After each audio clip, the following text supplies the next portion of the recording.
Some of us have experiences in our lives changing the trajectory in ways we could never imagine. Chris Fields tells the story of his life of public service as an Oklahoma City firefighter and how one single day in 1995 took a toll on his life and his family, for which he suffered in silence for many years. A member of the Oklahoma City Fire Department in Oklahoma City for over 31 years, Chris was captured in a photo that became an iconic symbol of the Oklahoma City bombing in 1995 when he was cradling the body of 1-year-old Baylee Almon. Now he shares how God, faith, and family helped him take control and turn his suffering and struggle into strength. All the way from Oklahoma, will you please give a warm Pacific Northwest welcome to Chris Fields.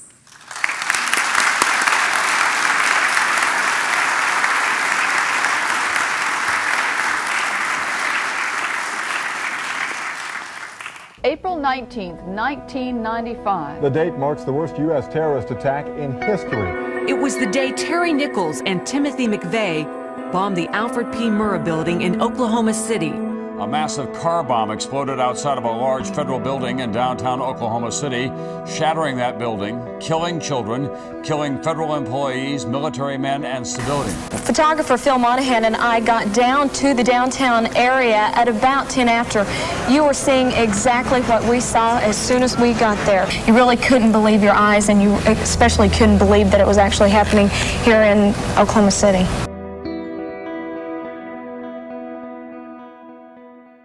North away from the federal building, you see them waving people off saying, get away from the building. Another bomb, move back. My mom's in there. Get a bomb!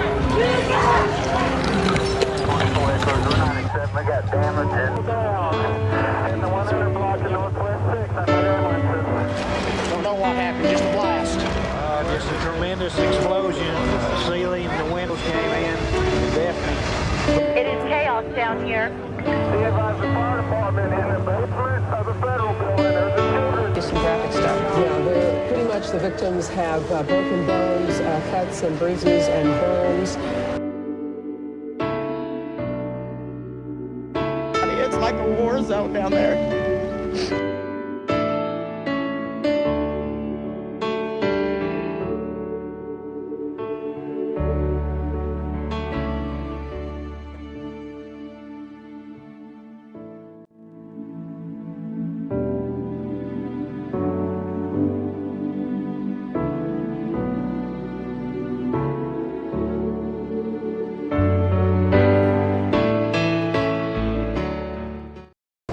They are uncomfortable being called heroes, these men in blue. They say it was their training that took over. It's our job, they told us. But it was more than that. It was compassion and courage and gallantry. It was Oklahoma City's finest in their finest hour. Heroes. Some saved lives. Hundreds tried to. Thousands did whatever they could. They gave their blood and their sweat. And of course, they gave their tears. They bought flowers and they planted trees. And they tied ribbons of hope around our state and wrapped bandages around the wounded.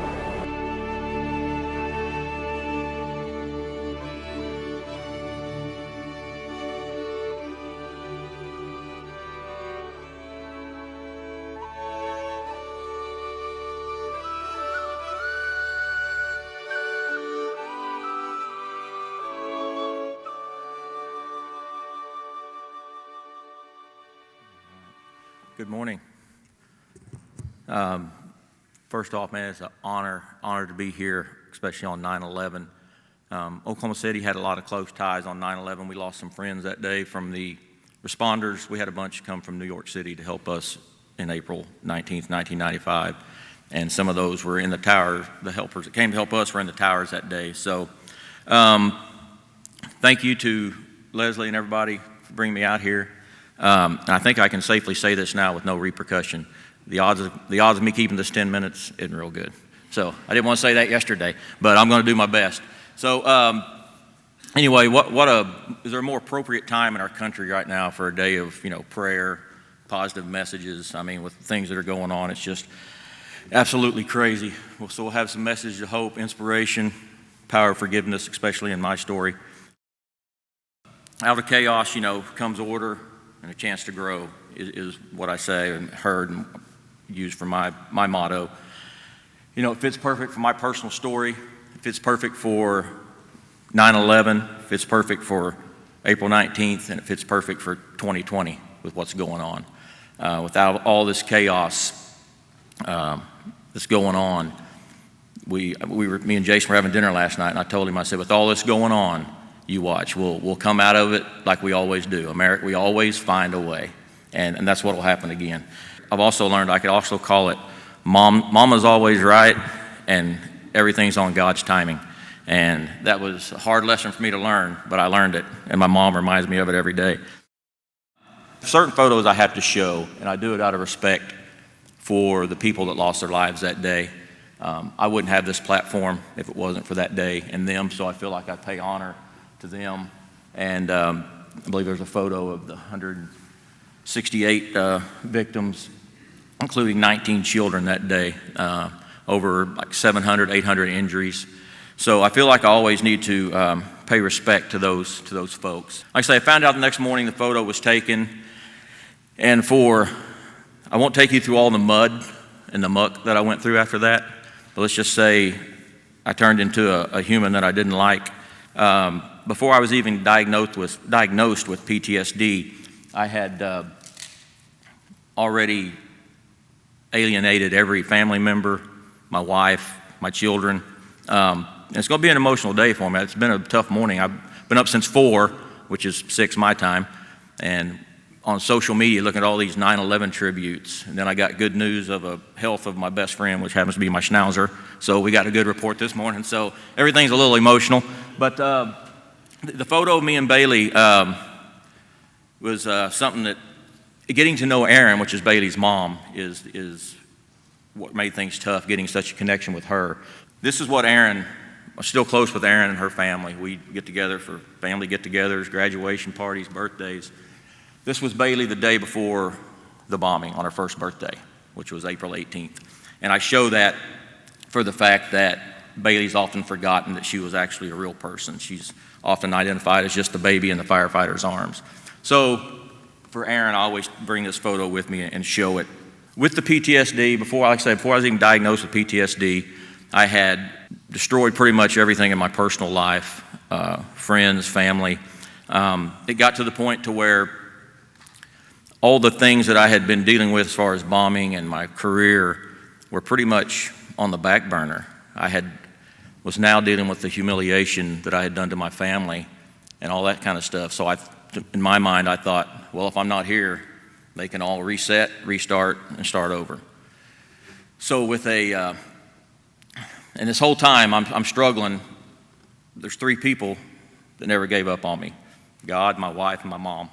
And my mom would always say, Christopher Lee, that's what she calls me. And she would say, there's a reason. And, I was raised in a Christian home. And if my mom said it, I believed it. She was praying about it. And I had my battles with God about, well, if there's a reason for it, I need to know what it is. Let me know, because I had gone from a beautiful home with my family to living in a apartment. I was trying to find something probably not bigger than that section of the stage by myself. And that's where I stayed. And on the outside, I wanted everybody to think that's exactly where I wanted to be. And I pushed away all the people that were trying to help me. And I stuck with all the people that were supporting the lifestyle I was living at that time. They never gave up on me, but it came a night where I tried to mix me a little cocktail of some alcohol and some prescription drugs. Knowing it throughout my career and knowing, been on the first aid calls, the medical calls, accidental overdoses, that I knew that I would definitely go to sleep, and if I didn't wake up, everybody else could reset and start all over.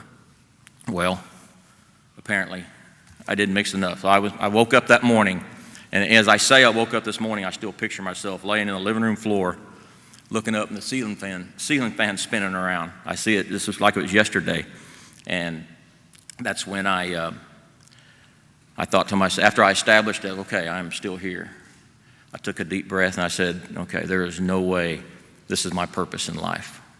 I thought there's no way that this is, what God has for me to do in my life. And, I didn't think it would be doing things like this. I was just being a good father, being a good husband, being a good friend. So as soon as I established that I was still here and I'm still breathing, I picked up the phone, I called my wife. And it's always the toughest part because I did so much bad stuff that a gentleman asked me one time, when did I know I made the right choice to turn my life around and I knew everything was going to be okay? And it was when I picked up the phone and called my wife and told her, I want to come home. And she said, come on. So I knew right then that if God could give my wife enough grace to forgive me, that I knew everything was going to be okay. And so it wasn't without battles. It didn't like we just I moved back in and everything went back to normal. It was through lots of struggles, but like I said, she never left my side. She probably really should be up here speaking and telling this story, and you'd hear an amen if she was sitting out in the crowd, I promise you. And anyway, through the battle and through going to PTSD and going to treatment facilities, everything, like I say, it was a several-year process, but we're at the point now to where I get to do this for a living. So, and things I do, and I still have some bad days, I always look to other people to inspire me. And in this day and time, that's why I listen to podcasts, all positive podcasts. I always try to find stories of people overcoming adversity and all that kind of stuff. And there's some pictures of two people that help me, that inspire me every day. That's Dana Bradley. She's one of the last survivors taken out of the building. They had to amputate her leg from the knee down to even get her out. And she lost her mother and 2 children that day of the bombing. But now she's still having surgeries 20-something years later, but she goes around and tells her story. And that's so inspiring to me. Next one is Amy Downs. This is Amy Downs. She was a part-time teller at the Federal Employees Credit Union that was in the federal building. Just a part-time teller, she said, just really had no goal in life. She was trapped for several hours under rubble. At that time, Amy weighed 355 pounds. She said, she told God, you get me out of here, I will change my life. This next picture that's her completing a triathlon. And she is now the president of that same credit union that was on top of her. So those are the stories I use to inspire me and to help me get through every day, and also my family. They inspire me. That's like 3 years ago at my retirement, and I do have her approval for that picture. I had to find one that she liked to be able to show. So, we've got 2 sons. They're 27 and 21 now, and they inspire me every day, and because they, like I said, they never gave up on me. So, so I go back and I look, and here I am 25 years later, after the Oklahoma City bombing, I'm getting to do this, and to tell my story, to help others, first responders, military, to reach out. Don't suffer in silence, and it doesn't have to get to where I was, to where I was trying to end my life. And it's just like I say, it's a tough day. Anyway, in closing, and I'll get out of here quick, I want to, there's a doctor named Alistair McAlpine. I hope I didn't destroy his name. If anybody knows, I apologize. But he was dealing with pediatric children, terminally ill pediatric kids. And he asked them one time, they were like terminal, they were like within months, ages 4 to 9. And these are all their words and his words, not mine, but it's a beautiful way to close this deal. He asked these children, what have you enjoyed in life and what gave it meaning? These children said, like I said, they didn't answer Facebook, they didn't answer watch more TV, more toys. They answered with things about family mattering, laughing, reading, worrying is wasting time. And every one of them loved ice cream. Not every one of them mentioned ice cream. So this doctor, he wrote, the take-home message that he got from it is be kind, read more books, spend time with family, crack jokes, go to the beach, hug your dog, tell a special person you love them. They said they wish they had done more of this, and the rest of life is just details. And to me, that's pretty powerful. And then he adds, oh, and eat ice cream. That's the last one. That's the wisdom of children. And he finished it with, as much as we all agree, it's the little things that make life glorious. It's incredible to hear these thoughts conveyed by children who are nearing the end of their life. Let us all use this wisdom as a reminder to devote ourselves to our family and friends with all your heart. Because in the end, the love we give and receive is what matters. God bless y'all.